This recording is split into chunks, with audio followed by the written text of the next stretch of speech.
ढेंकानाल जिला भुवन ब्लॉक अंतर्गत जातीय राजपथ 53 रे बाइक दुर्घटना। घटनास्थल सामाजिक संगठन मारुति सेनार भुवन ब्लॉक सदस्य निशिकांत राउत निज साथी मानक धरी आंबुलांस जोगे गुरुतर को कामाक्षनगर उपखंड चिकित्सालय भर्ती करी जिला सभापति विकास चंद्र बेहेरा को तुरंत खबर देते।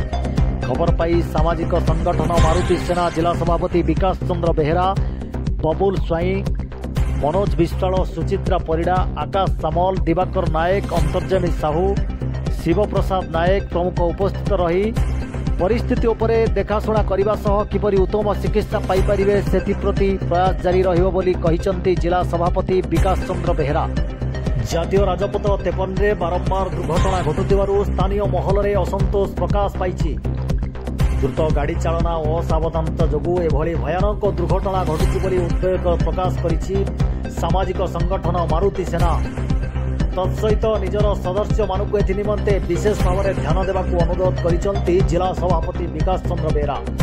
Dhenkanal Bapin Kumar Sahu report, MM news.